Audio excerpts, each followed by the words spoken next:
Dr. Henry Cotton unveiling the shadows of medical madness.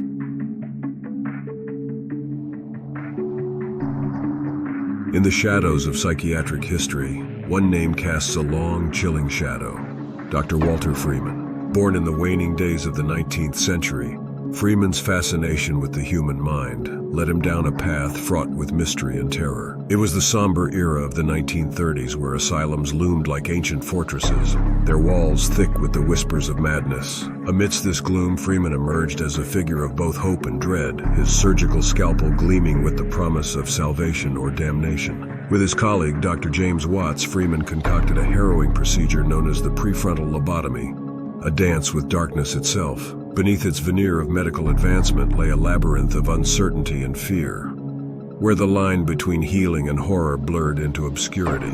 Freeman's operating theater became a stage for the unknown, where patients became unwitting players in a drama of surgical precision and existential terror. The air hung heavy with the scent of antiseptic and apprehension as Freeman's instruments gleamed in the dim light, casting long, ominous shadows that seemed to writhe and twist with a life of their own. The leucotomy, a sinister implement wrought from steel and desperation, became an extension of Freeman's will as he plunged it into the depths of the human psyche.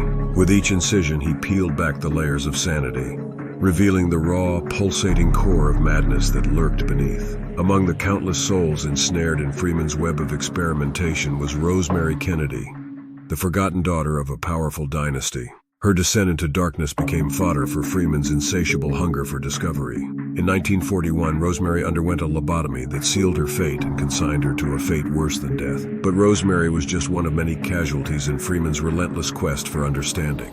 Across the country, countless others fell victim to his twisted vision of psychiatric care, their cries drowned out by the relentless march of progress.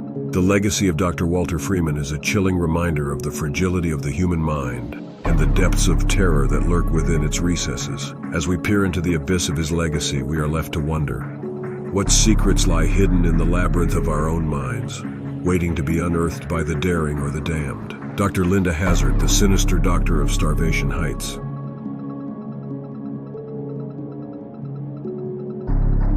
In the annals of medical history, there exists a tale so chilling that it sends shivers down the spine of those who dare to hear it. The story of Dr. Linda Hazard. Born into the twilight of the 19th century, Hazard was a woman whose insatiable hunger for power and control would lead her down a path of darkness and death. It was the early 20th century, a time when the promise of new beginnings clashed with the specter of old horrors. Amidst the verdant forests of Washington state, Hazard established a sanitarium known as Starvation Heights, a place where the boundaries between healing and horror blurred into obscurity. With her piercing eyes and commanding presence, Hazard exuded an aura of authority that drew patients to her like moths to a flame. But behind her facade of compassion lay a darkness that few could fathom, a darkness that hungered for more than just their trust. At Starvation Heights, Hazard preached the gospel of fasting as a cure for all ills, a belief that she fervently believed to be true. Under her care, patients were subjected to prolonged periods of starvation, their bodies wasting away as Hazard promised them salvation from their suffering.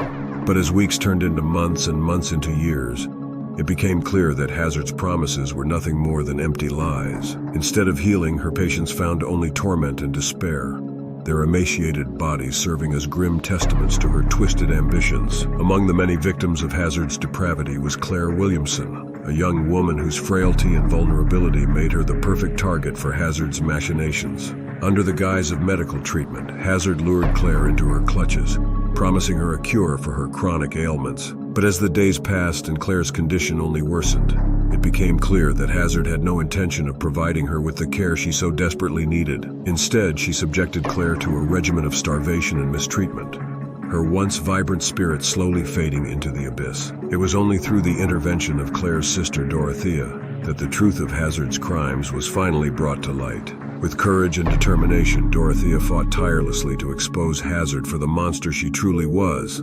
ultimately bringing her to justice in a court of law.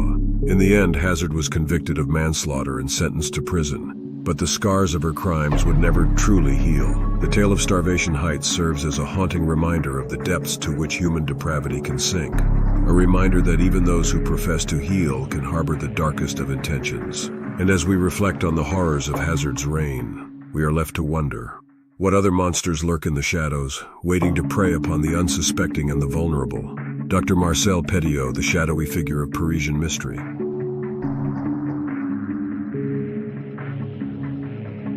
In the chronicles of criminal lore, there lurks a name that whispers of chilling deeds: Dr. Marcel Petiot. Born into the tumult of the early 20th century, Petiot's enigmatic presence would cast a shadow over the streets of Paris. Set against the backdrop of the Second World War, Petiot emerged as a figure of intrigue, his affable demeanor masking a darker intent. With a background in medicine and a persuasive charm, he gained the trust of Parisians seeking refuge from the chaos of war. Yet behind closed doors, Petiot's true nature was revealed. Reports of missing persons began to surface, hinting at a sinister undercurrent to his seemingly altruistic endeavors. Investigations unveiled a disturbing pattern.